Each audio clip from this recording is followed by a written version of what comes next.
On the screen, you will see a brief agenda of what to expect today. We have two fantastic speakers that will be joining us shortly for a discussion of why digital.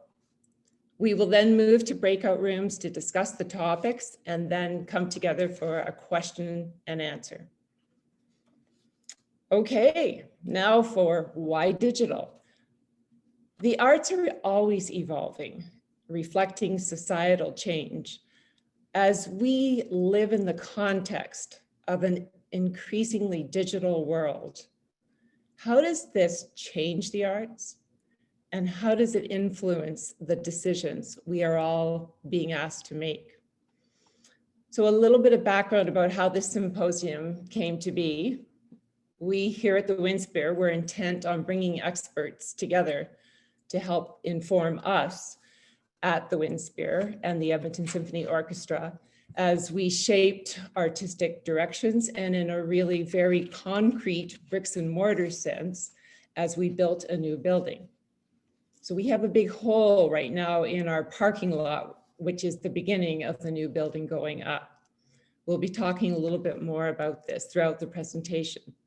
So we had begun to envision this symposium as an opportunity to bring the expertise together and share it with arts organizations and any other types of nonprofits, individual artists, anywhere, people that would be interested in finding out what we need to know, what we need to understand about digital technology as we work in the arts.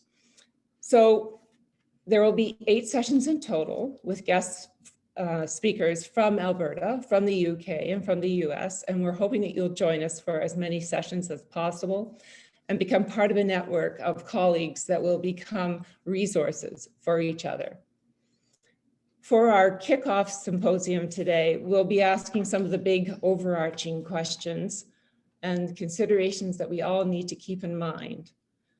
The future sessions will explore topics that are relevant, particularly to the arts, and that have hopefully a mix of the big ideas with very practical ideas. It's our hope that all of us together will expand our thinking as well as take away practical applications for our organizations, large or small. I would like to welcome now our presenters, Annemarie Petrov, President and CEO of the Francis Winspear Centre for Music and Edmonton Symphony Orchestra, and Tateo Nakajima, Arup Fellow, if they could please join me on the screen. So welcome, Annemarie and Tateo. I'll just ask you to introduce yourselves briefly, but I will say that you both have had very interesting career pathways. I don't think that I know of any other career pathways that match up to either of yours. And I find that really very interesting. Annemarie, you're known as a champion of the role of the arts in people's lives. And I'm wondering, can you share some of the aspects of your career that have led you to the work and that have shaped you for the work that you're doing today? Sure, my pleasure to, first of all, say hello to everybody and welcome today. Such a great introductory question because I think as is true for many of us in careers in the arts, the path that we follow is not linear. So my background is that I was born in Montreal, in the Montreal area, and I pursued music as a horn player, as a professional horn player. And around about my mid-20s, after living abroad for a couple of years, I came back to Canada, and my first opportunity after living in Europe was to take a job in New Brunswick.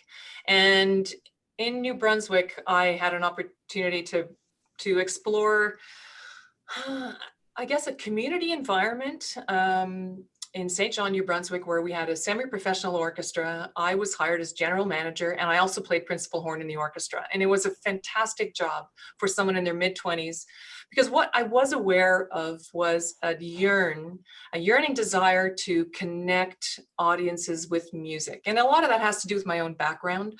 I grew up in a family that loved music, but we were not musicians. My parents were both they worked in, my dad was a blue collar worker and a farmer, and my mother was a teacher. We had an appreciation for music, but it wasn't something that I ever conceived could be a career. And it just, opportunities presented themselves. I ended up going to McGill University, and but I was always struck by my own personal love of classical music and this question of it's such a magnificent art form. It should have nothing to do with means. It should be available to everybody. And how could I? Little did I know that was the question that's what I was seeking. But I realize now, in retrospect, if I look at the narrative of my career, it is constantly about trying to understand how is it that it is not a ubiquitous and as vastly available and enjoyed by the populace as I think it should be. So from New Brunswick, I went to the National Arts Centre in Ottawa, and there I had the pleasure of working with a team where I was given the opportunity to pursue our musical outreach, our any of the outreach programs that the orchestra did. And also to dabble with the other art forms. And, the National Arts Centre in Ottawa is this magnificent place because all the art forms are under one roof, and it's really quite a rich environment to work in. And from there, I went to Winnipeg, and I was constantly wondering, well, why is it a marketing problem? Is it an outreach challenge? Then in Winnipeg, I was in charge of programming. I was director of operations, and I thought maybe it's how it's programmed. And I would tell you now, in my current career, my current job, where I'm now CEO at the Winspear Centre, the Edmonton Symphony Orchestra, it is all of those things. And so I'm particularly excited today to be talking about how digital helps to make music more accessible and just how we might go about doing that. That's great. Thank you, Annemarie. And over to you, Tateo.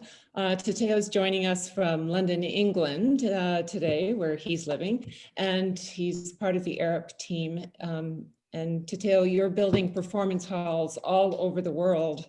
I know that you're a musician and an acoustician, and I'm just wondering, what was your journey? Where did this interest in the performing arts and eventually the building of performing arts buildings come from?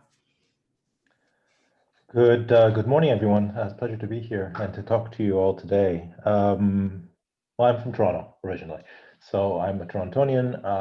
I was a violinist, and I graduated the conservatory in Toronto, ARCT in performance, and then went off to Europe to study violin and started to conduct, and had various small orchestras, as one does, and eventually ended up doing even a production of ballet at the Vienna State Opera. So that was sort of the first part of my life, I suppose, in a nutshell.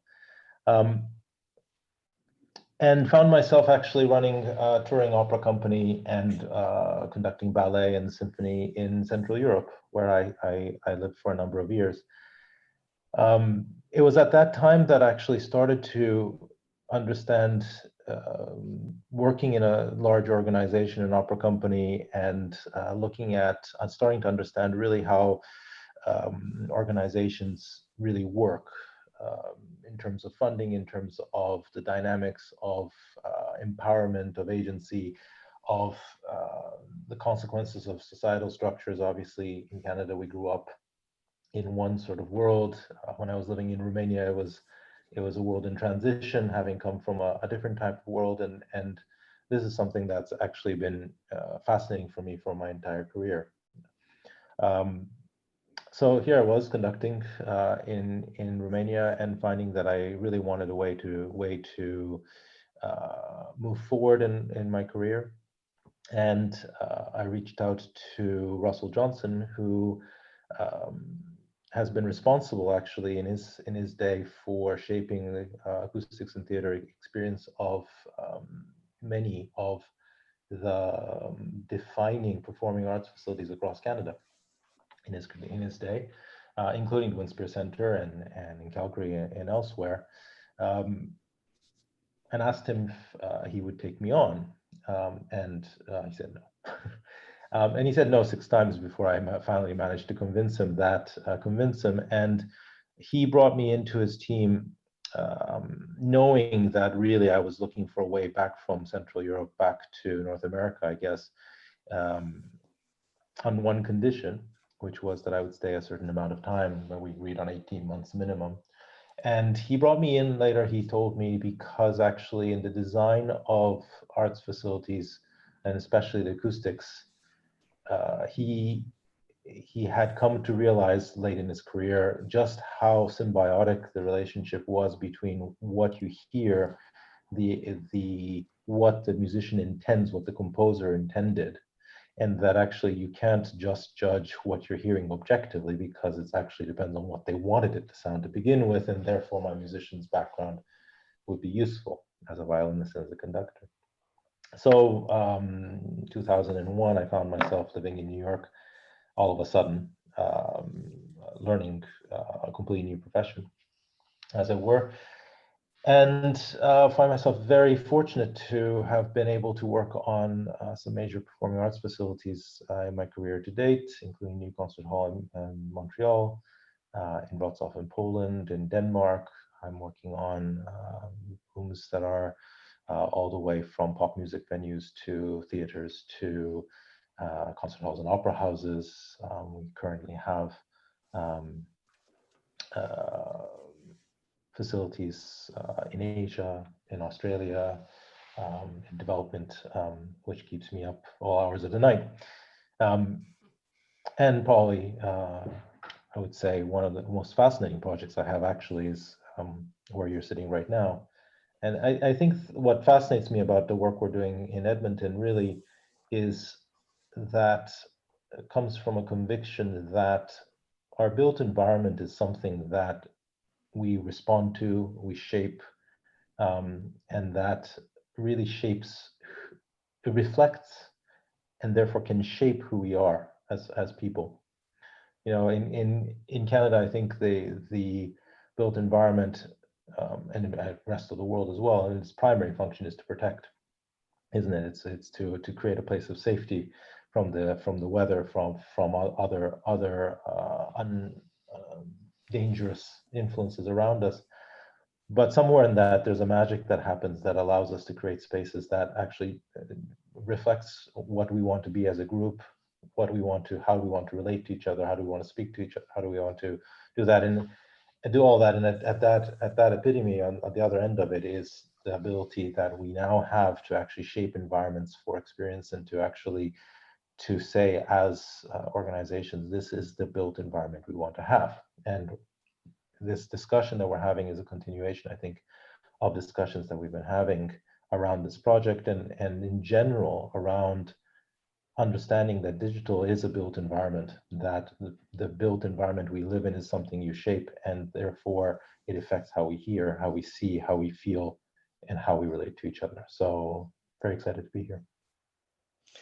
Thanks, Tateo. And actually for you, Tateo, your life has changed dramatically since the pandemic and the lockdowns. And I know that it always seemed that you were on a plane, probably half of every month. But anyway, having you in one place for a little bit longer, I know has been one of the silver linings for us. So that's been great. So Annemarie and Tateo, you've both been working on this project for 8+ years, and from probably before that, when ideas were forming, and I'm wondering, this completion project, as we call it internally, how did it come about? Annemarie, do you think you could speak to that? What was the evolution of coming to the point where we decided we were going to fill that empty parking Yeah. lot with a new building? You know, I'm going to give some context because I think it's really vital to this conversation today. And I think context because it should also give others courage that a project like what we're doing is within everyone's grasp. It's really a question of conviction, of course, but this Winspear Centre exists here against all odds. Let me just start by saying that. So let me describe a little bit for all of our friends that are joining us here today, provide you with a bit of context. Now, I'm not by any means an economist or a statistician, but I can give you some sort of vague numbers here of what Canada, what kind of a country Canada is. So, you know, if you look on an atlas, you look at Google Maps, you'll see that the concentration of cities is really along our southern border. And Canada is a magnificent, vast country, but all of the cities, for the most part, are pretty close to the US border. Edmonton is one of the most northern towns. We share this province with another major city, and that's Calgary. They're about 3 hours south of us. And so what's unique about Edmonton is our northern climate. What's unique about Canada is that our total population, again, I'm just spitballing here, about 35 million. And you consider that that's about the size of, you know, smaller than the state of California. So if you consider that a whole country spread across this vast geographic range with such a relatively small population. And then you take that down another level, Edmonton's population, we're at about 1.1 million in a province of about 3.5 million. So, you know, you start to have an appreciation for some of the gifts that our country has and some of the challenges that we face. So within this population of just over 1.1 million. And that's including, if you include the surrounding region, I'm going to, again, spitball here, we're looking at about maybe 1.3, 1.4 million total. This Winspear Centre was built in 1997 is the year that we opened. It was thanks to a gentleman by the name of Dr. Francis Winspear, who gave one of the largest philanthropic gifts ever seen in this country at the time to an arts organization. And it is, after all, his $6 million gift was really what underpinned this project. But it had already been 20 years in the making before the day that we opened. It was a dream that the musicians in the orchestra had, that community members had. The late Tommy Banks was a strong supporter of the project himself, and numerous others. And I don't even dare start listing names because undoubtedly I'll have left off somebody who was key to making this magnificent building come to pass. And now this is where I have to get Tateo to block his ears. The reason why I'm working with Tateo, and I can't even begin to tell you how exciting this journey has been for us. But Tateo, as he said, was working with Russell Johnson. Russell Johnson was the acoustician with Artec that built this facility. And I don't know if Tateo agrees with me or not, but what I understand about acoustics is it's part science, part design, part luck. And so, you know, at the end of the day, we lucked out on all three. This building is magnificent. And I don't say that because I work here. I've been working here for 12 years. To this day, to this moment, when I walked in today, and you imagine it's COVID, I don't work here every day, but when I come back in this building, there is a sense of awe and magic that just fills every pore of your being when you walk in. And when you walk into the chamber, which is our concert facility, it becomes even more so. And and that's when it's empty and there's no music happening in our hall today. It's really quite, anyway, an exquisite building. And for those of you who've never visited, please come. Hopefully you'll have our contact information after this. We're happy to invite you to a performance when we're up and running again and to give you a tour of this magnificent space. When this building was built, in order to stay on budget, and by the way, what's unique about this building is that the orchestra and the hall are very, very intertwined at a governance level. So the board of directors for the hall and the board of directors for the orchestra overlap. And that is by design so that both entities understand that the success of one is the success of the other. And that's really essential to the success of this unique situation that we have here in Edmonton. So when we built the building, we opened in 1997, it was on about a $40 million budget. That it include an endowment to help sustain the operations of the building into the future, and that's still the case today. That has definitely set us up in a good way. But as a result of trying to stay within budget, we had a piece of property that remained from the project, and that property, we are on city. We live on land that is leased from the city. It's leased, it's about like a 100-year lease, roughly speaking. But the parking lot, which was adjacent to the building ever since we opened, there was always an obligation to develop that. The building, once it had been open for about 10 years, we were in good shape, and we decided that it was time to develop this parking lot because there had always been this dream and this desire to attach an educational outreach component to our activities. What we have today is a magnificent chamber. It seats 1,700 people, 1,900 if we open the choir loft to the public. And as Tateo can speak a little bit to its acoustics and why we hit the jackpot with this magnificent facility, as I said, part design, part luck. There's always a bit of luck in everything. But really and truly, it's obviously the design. I mean, the whole story of how the Winspear was built, that's for a whole other webinar, I think. It's just fascinating how this place came to be. In any case,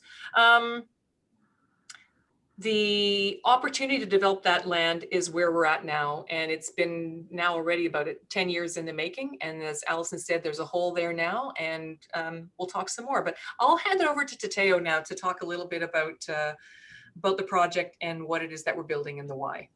And if I can just jump in, I know that we really want to focus on digital technology. So I know your description of the project will just be brief, and then we'll move on to the questions that you and Annemarie have been grappling with around digital technology as it has been provoked by this project.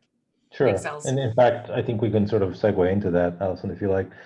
Look, what fascinated me about this project from the very beginning, aside from the fact that we really treasure at Arup the relationships we have with clients that allow us to work with organizations around the whole, the entire relationship with the built environment, and not just around a project per se, is the fact that the project itself reflects an evolution of the organizations involved. So just a very factual level, as you've said before, there was an empty parking lot behind the Winspear Centre, and the preliminary description, the first description of the project was that there was a need to, an increasing need to have a second space, which is always envisioned in the original project, which is why it's called the completion project on the first level. So there's a room that can, different configurations, work from 400 to 500 seats, plus seats, in a more contemporary, in a more intimate way that supports different scale of music. But that's just that's the first line. I think what's really interesting, and really is the groundwork for the whole digital question, really, is that it is also reflecting the breadth of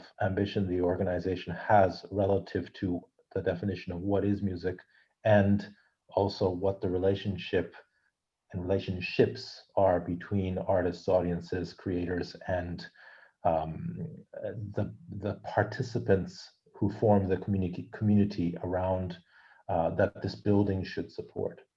So in very simple terms, there's a performance space, there are rehearsal spaces, there's studios, there's a rethink of creation of spaces that support. And then somewhere in that process, we started to challenge the concept of what is public space versus private space, what is office space, what is creative space, what is community space, and started to really look at ways that the whole ethos, the literal backbone and the philosophical backbone of this project is that actually this is a building for the community it supports. Community is defined by everybody who intersects. This is an organization whose mission it is to bring people together around music, and this is a space that actually supports that, and supports that at different scales at different times of the day and different times of the year. And inevitably in all of this, we live in a world that is changing. And we are arguably not at the beginning of that change at all, but we're in a process where our audiences, our community communicate differently. And a lot of that has to do with digital. Our expectations, our tools, the dynamics of how we work together are changing, and therefore digital has to be, I think, a fundamental part of everything we talk about when we talk about the built environment. So digital for us recently has been something that we've been very abruptly dropped right into, and we've really had to quickly learn new skills. For us at the symphony, it has been recording the symphony and getting our digital performances out. And Annemarie, you and I have had a few conversations about the different ways that the digital aspect is different from the live experience. And I think you said something to the effect of the way that digital creates different layers of ways to experience. I'm wondering if you had any thoughts about that to share.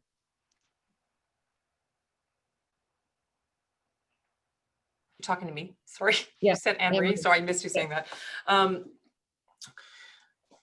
Yeah.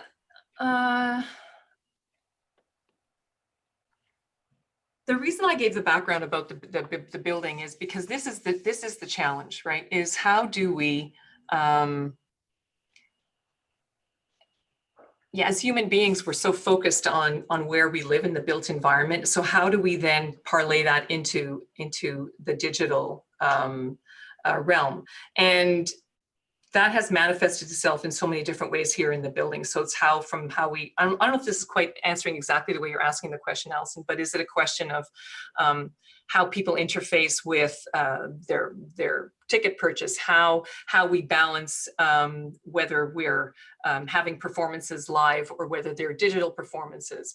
Are we recording digital performances that we prep in advance, much like you might in the sports realm, which is what we're experimenting with right now, is pre-recording the performances and then offering them live, as opposed to where typically in the orchestral world, you would first do the performances and then create the recording. So all of these things are being explored. Yeah, I mean, I might hand it over to Tateo to take it from here. Look, I think what just Alison, to give an overview, we've been talking about digital in at least 3 different, almost distinct layers, which I don't know. I always get in trouble with my more digitally oriented colleagues when I talk about layers because they have specific meaning. But if you'll bear with me.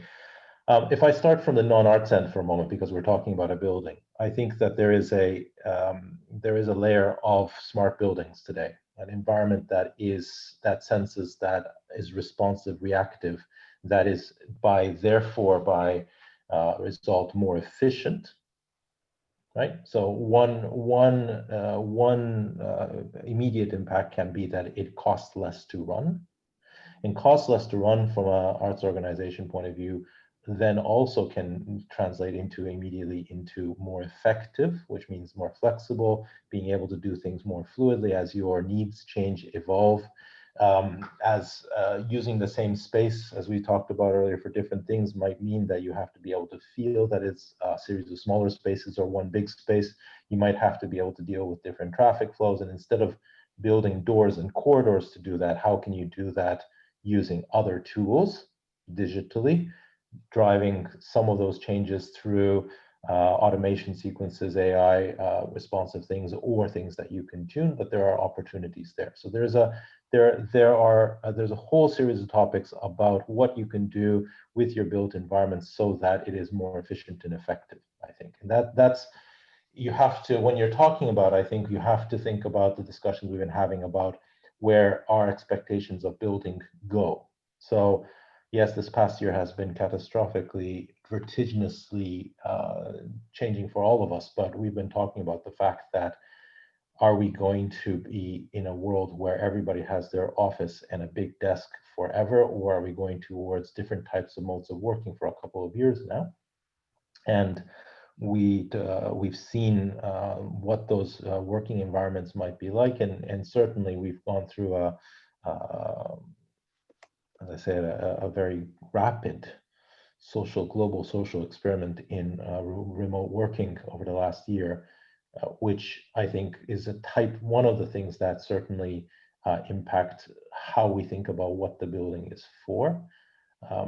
The resilience issues around organizations that have to be able to deal with pandemics, civil unrest, issues of that relate to the fact that you are welcoming people and have a duty of care to those people in the building, and have a business need to make sure that people aren't scared of coming into the building, or that you don't have a reputational problem of having been a focal point for something you don't want to. Security, ventilation systems that can do that, the ability to actually manage people flow differently. These are all things that should be thought of and can be facilitated digitally. So that's one whole topic. The next one, I think, at the other end of the spectrum that, again, is very interesting, I think, is the evolution of our art forms with digital as a new medium, as a new tool, which is also something that's happening. It has been happening for many, many years, not particularly influenced by COVID, except for the fact that in the absence of other things, I think that people are paying more attention to it. And I think there we've thankfully had the opportunity with colleagues in New York in particular, and San Francisco, of being part of some really very interesting experiences, being co-producers with Hubble Cantata in New York, which was the first VR mass opera experience in Prospect Park, through to immersive digitally driven experiences around the world. And the evolution of art forms. We're looking right now at the evolution of opera through digital technology, and one of the speakers later in the symposium will be the person I'm working with on that.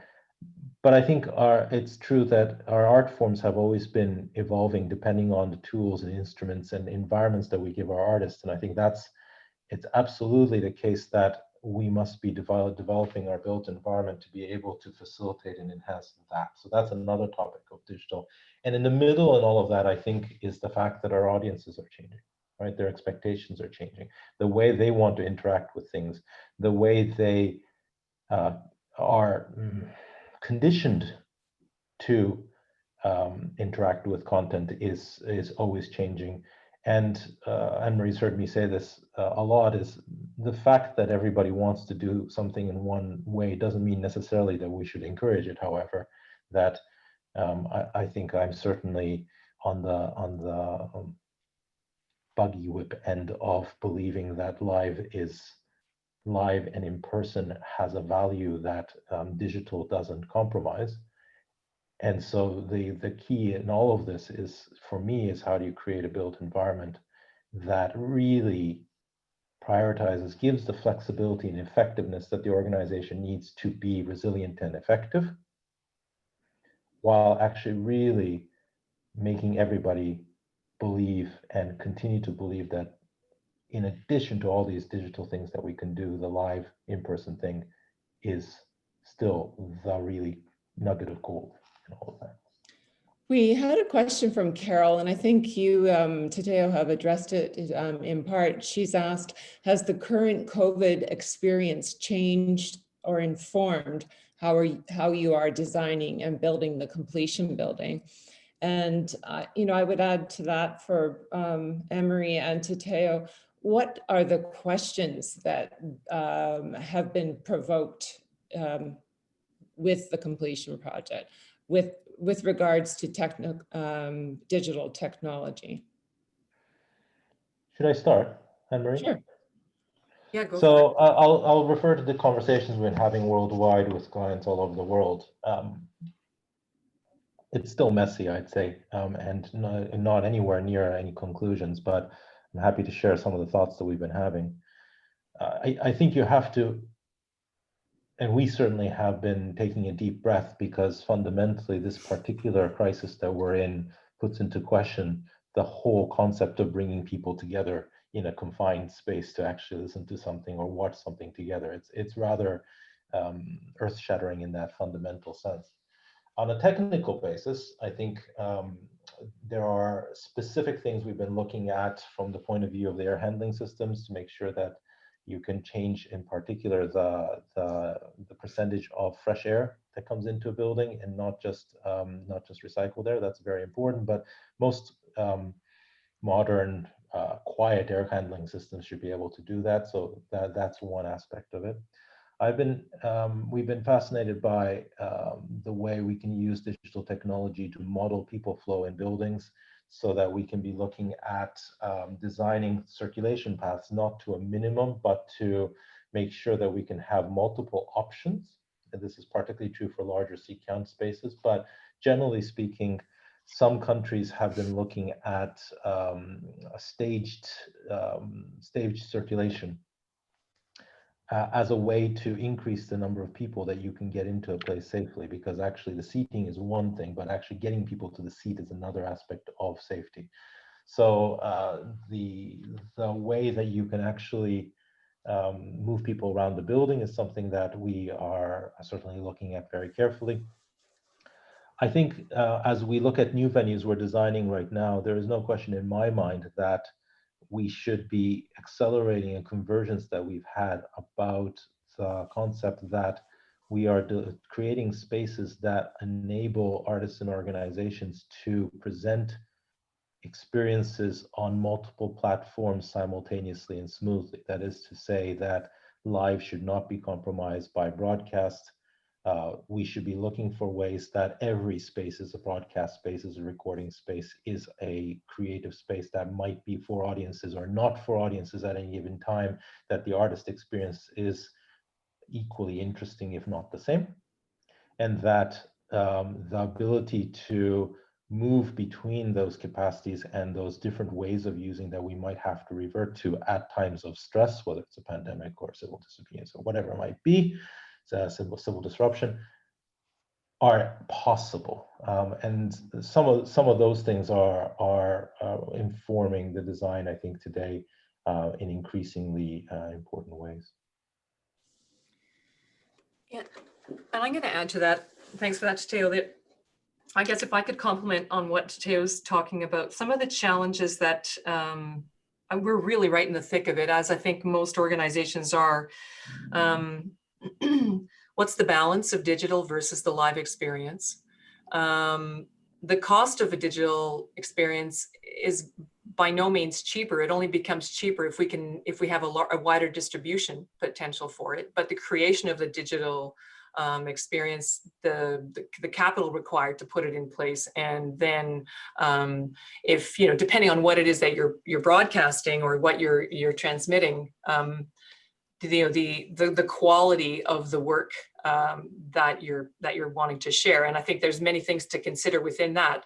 What is the audience's expectation? Is it at the same level of polish, if you will, that a live performance might be, or can it be something that's a little bit more grassroots, maybe a little less polished? I think these are all, there's a whole scale of things to consider within that. I think when you're doing musical outreach programs, it can actually feel a little bit more, let me say casual, but maybe not necessarily for a digital experience of an orchestra performance, perhaps. But what becomes even more interesting, I suppose, and I'm going to use that word in with every meaning, is what's going to happen to downtowns after things settle down after the pandemic. We may wish people to come to our building. Will they come in the same quantities as they did in the past? I doubt it. What does that mean? And I think this is where digital starts to have an increasingly important role. Where will our administration, one of the big changes we've been adapting to in these past 6 months, let's say, is anticipating that, in fact, we don't need the amount of administration space that we previously were already wrestling with, but it's actually going to be less. What kind of an administration support network do you need? Do you need the same level of full-time employees as you had? I mean, there's so many questions that are coming out of this that all ultimately impact and are impacted by the digital world. So I would say I still personally have a lot of questions, don't actually have the answers. And the reason why I explained a little bit more about the actual building that we live in is we are really and truly transitioning and going through a change in how we think about our art form, how we think about the why it needs to exist, how people want to connect to it. And we're right in the thick of it. I don't imagine that there's anybody on this call who can really anticipate it, but we just have good hunches, right? Well, the other thing, Annemarie, that's probably worth sharing with everybody is that I think creative flow changes. So actually, not only does the organization need to evolve to those factors you've talked about, but the increased proportion of digital versus physical events might mean that the way you structure, for example, your information technology oriented staff might have a different character or might actually have a much more of an importance in the fundamental workflow that you have. Right. I think that there is a belief probably that is something that every organization has to look at on individually, which is to say that, as I said earlier, one of the things that really fascinated me about this project and has shaped our response, both in design and all the discussions we've been having, Annemarie, is that any building project really should be about the organization and what you want to become. And we've had the opportunity in the project, not always because we intended to, but we've had the opportunity to evolve the project with the evolution in your thinking around the organization. I think that's a really enriching thing. And there is, in this particular case, an ethos and a belief that it is important to bring people together physically. Right. Now, somebody in the chat has been suggesting that it's a generational thing, and I think I'll comment on that just because it's an area where I have a personal belief in. In my particular really core area, I would say that it used to be that recordings were documents of a live performance. We were all shaped by live experiences, and recordings were a way to remember that and appreciate it when you didn't have time or the artist was dead or whatever, that you actually were able to do that. Increasingly, of course, our audiences are shaped by recorded content that they then come to live events. And I think the driving ethos for me and for many of my team and my colleagues is that actually there is something about live that is more enriching, that is valuable to us as communities, that we're not just a million people living in one place, but that we're actually a community, that if we don't do things together, that doesn't happen.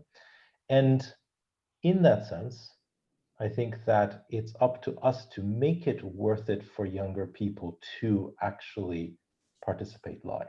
That is to say, this is sort of where I come from, that you could say that actually online learning is more effective, and it is. It's certainly valuable for people who can't get there.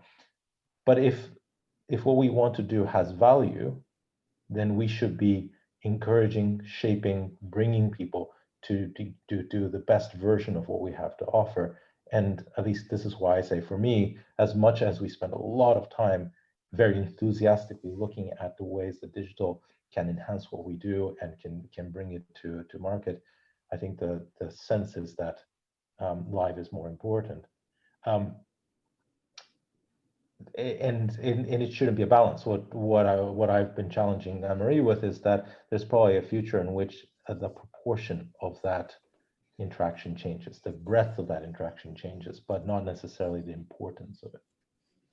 And Tateo, I think the other piece that's really important to underscore here is that what digital does is it creates access, but it also allows for there to be more participation, which the traditional concert experience does not in the same way. One is not better than the other necessarily, but there's an enhancement there.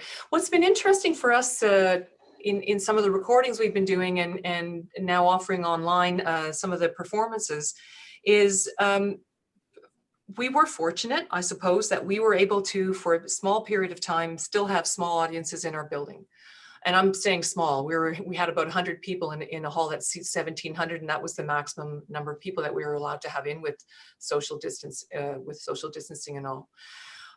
What people found was that when they attended the live performance and then were able to see the performance afterwards live and online, it was a very different appreciation and an enhanced one. And I think I'm probably stating the obvious, but there's a kernel in there that I think that is a large part of the future is, and I know Tateo, you and I, that's a large part of what we've been talking about is it's that three-dimensional experience of music.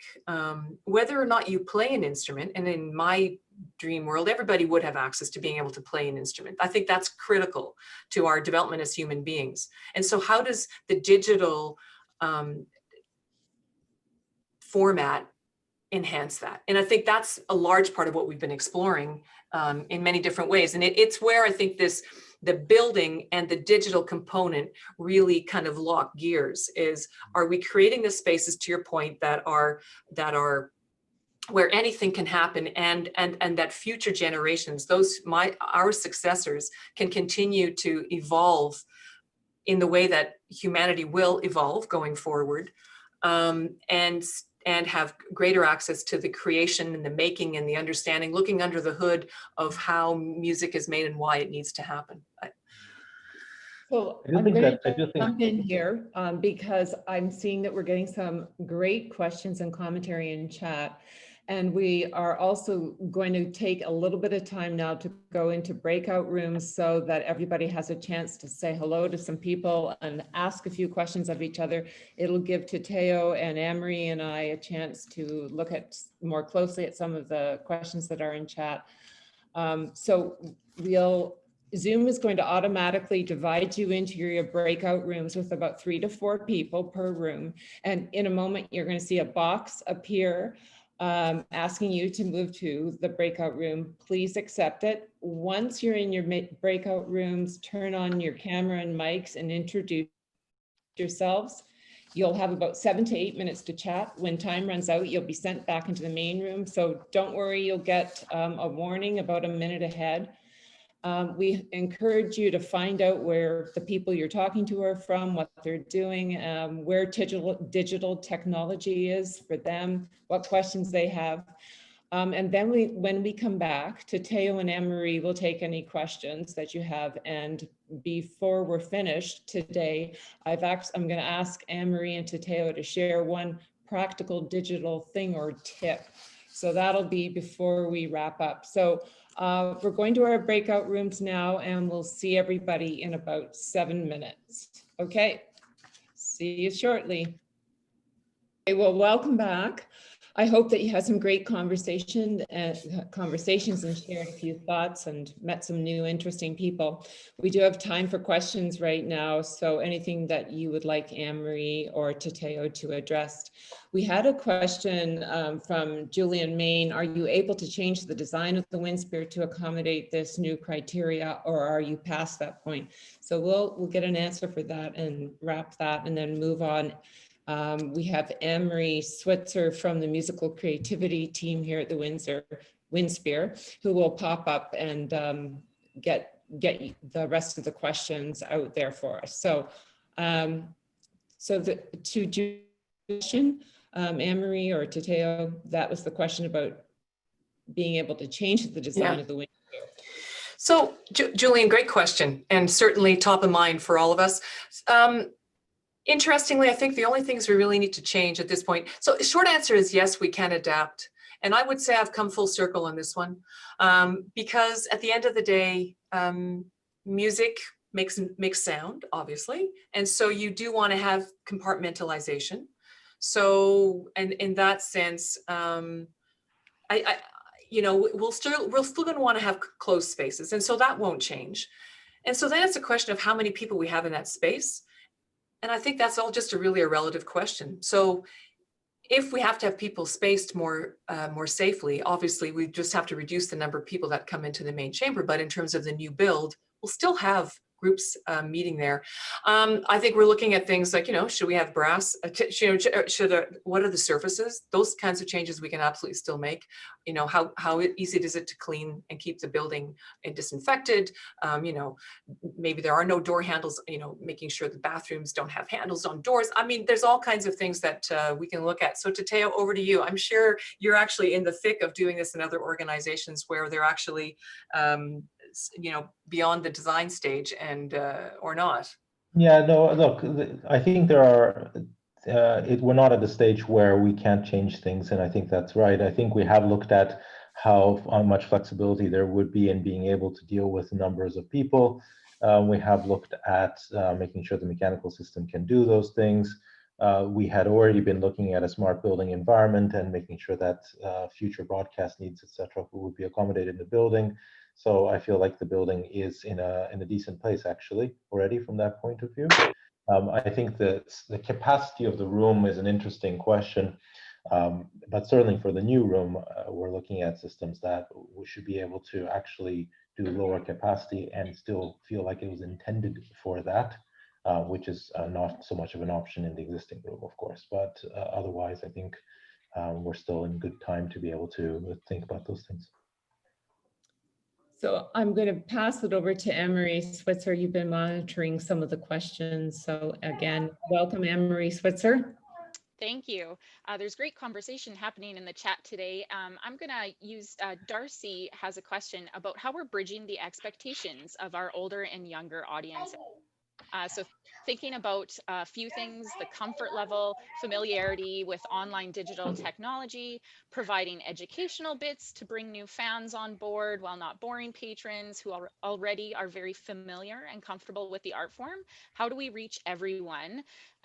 Some find us online, some use print ads. What are your thoughts? Multifaceted question. Very good question. So I'm just going to take this one real quick, and I think I'm going to punt it over to Alison Kenny Guardhouse to answer a little bit further.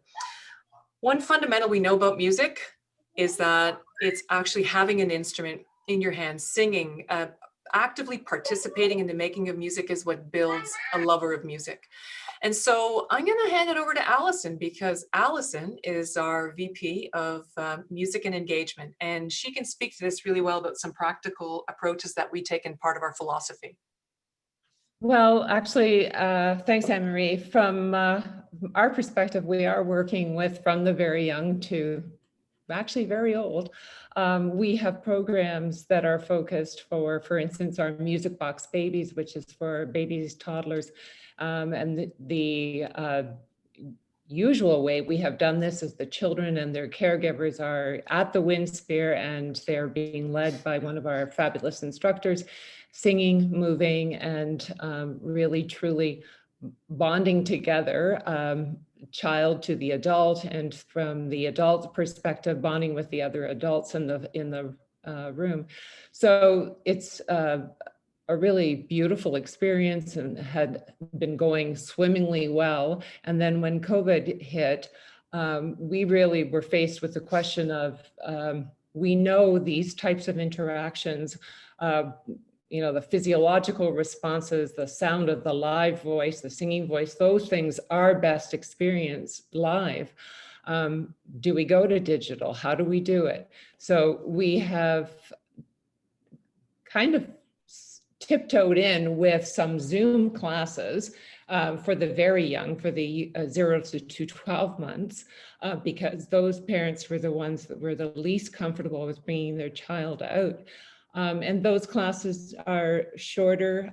We had to learn to really work in ways that the same level of interaction that happens in the live class could happen on Zoom. And so for the instructors, it's learning a whole different set of skills, but ultimately always looking towards interactively and really working with the child's curiosity and natural responses to music.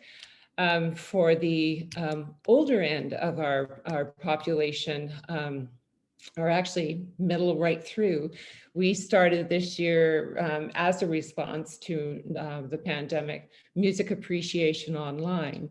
So these are classes that people join us for 90 minutes. I think it's 90 minutes, no, 75 minutes, twice a week. And they're on topics about music. And we have our Dave Baker, who is the person that would always do our concert pre-talks and, you know, write the articles about the music people are listening to when they come to concerts. That's been his thing, and people have always loved Dave's work in that area. He's been teaching the courses along with Cosette Justo Valdez, our associate conductor. She did a course on the music of Latin America. And when we started, I could sense there was a fair bit of people getting used to the idea of working online. By the time we had run our third course in the first term, the engagement from the people taking the course was huge. And we know that a lot of people had a chance to really up their abilities. We had Annemarie, I think it was a 95-year-old who was taking the course, and she managed Zoom, got a little bit of help when she needed it. But we've been really feeling good about that course, because at a time when the pandemic was meaning that we had to pivot constantly on all of our other offerings, this actually opened something to us that was a win that wasn't going to be taken down by the next set of lockdown restrictions. So another thing was the virtual orchestra that we did. Usually we have resting musicians in our building for 5 days each summer, and these are adults playing in an orchestra together alongside the professionals, the ESO musicians.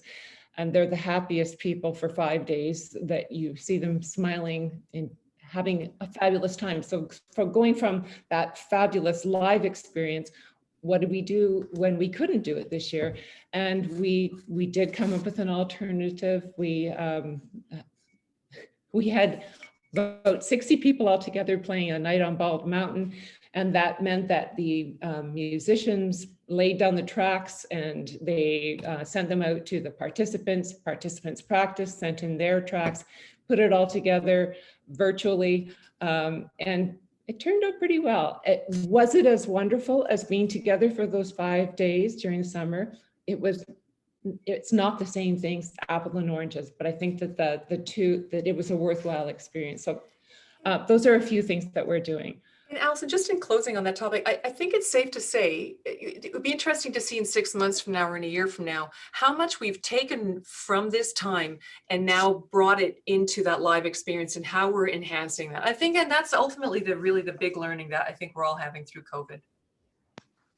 Anyway, thanks for taking that question, Alison. Thanks. That's a great discussion about that. And actually related somewhat is, would you predict that after the pandemic, there will be a resurgence of live performance or more desire than before? Or do you predict that the digital options will be what we stick with?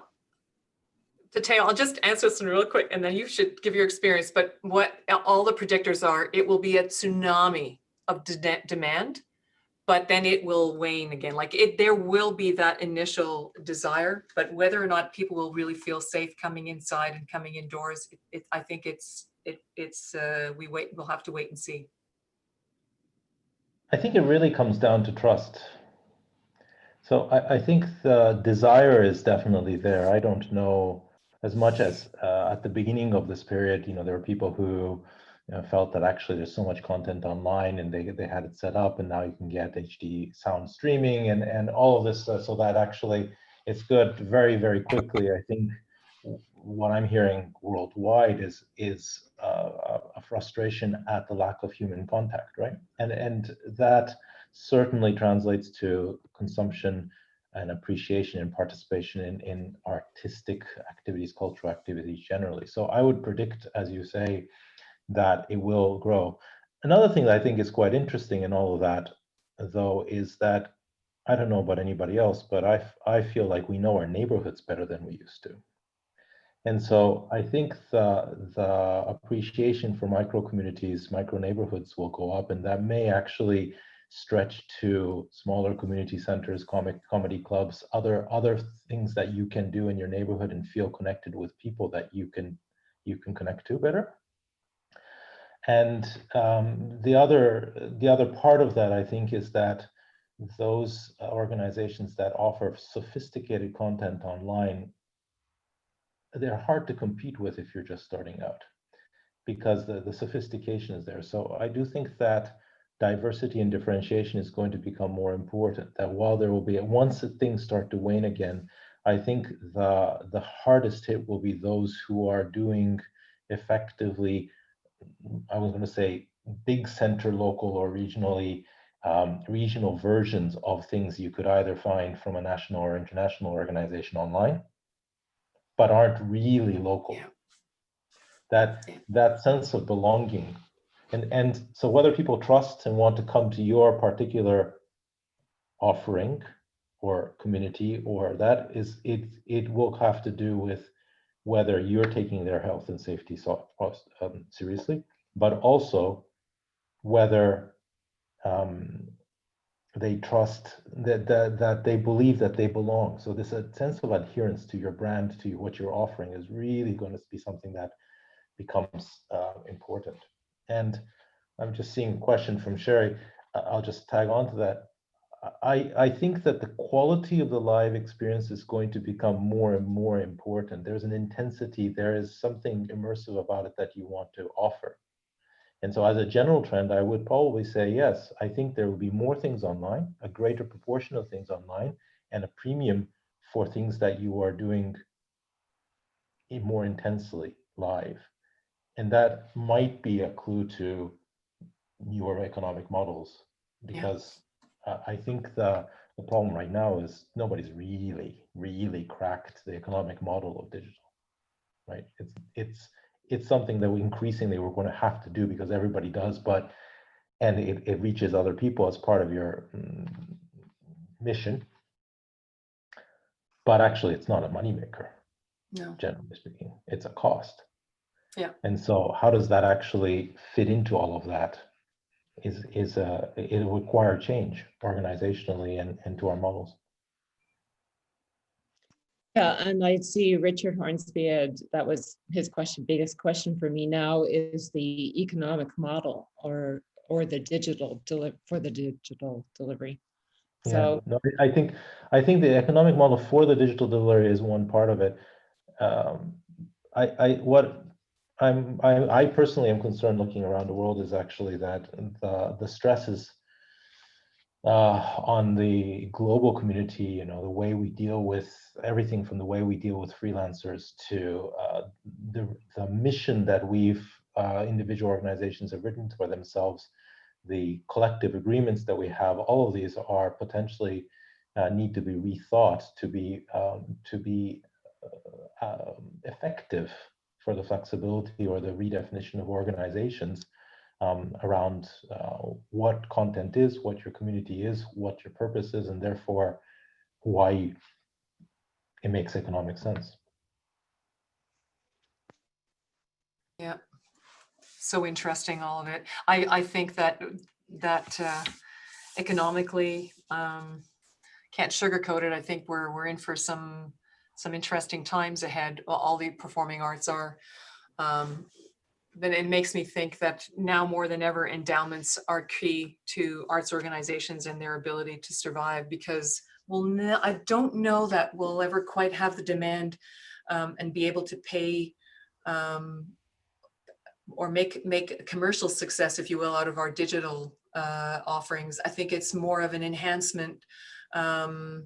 Unless it has a personal, unless it's more like a musical outreach kind of an opportunity and a learning opportunity, and there's a connection to the human being that's offering it, and there's a knowledge expert there that you're learning from, but or a uniqueness to the experience. And uniqueness to the experience. You can create I've seen organizations create some digital only content and charge participatory prices for limited audiences, that effectively you can only experience it that way. It is unique enough that you want to pay for that experience.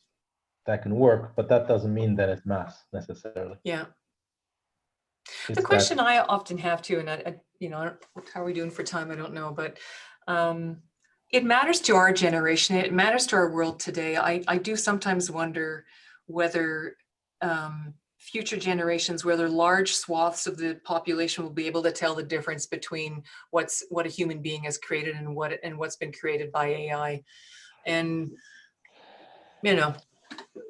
that will be what it'll be. The world will evolve as it needs to evolve. But anyway, well, I like to believe that something that's created by a human still has something that's extraordinary, especially when it's of quality. Not sure about whether we'll be able to discern in the future. I wonder. I'd like to think that as well. Generally speaking, though, I think that at least in the generation we have now and for the foreseeable at the moment, especially when you're talking about collaboration. So not necessarily, I will say my son composes and he sometimes has the autoplay play his works, and actually it sounds really quite good. But you can tell always once in a while that it doesn't actually have especially transitions are difficult, right? But actually, once you actually have 2 voices, 3 voices combining, 4 voices, 100 voices, it's really not the same thing. And I think the complexity is where the humanness comes to the fore. And there is something about that I think is very hard to recreate still. And in that sense, I think that the reality is that the profession that we're all in has to do with that which makes us human. Yeah. In a societal community sense, what defines our community, what defines us as human, and so the craft of it, I think, is something that we can be taken along by the flood and assume that more people don't appreciate it. And I would say it's our job to make them appreciate it. Yeah.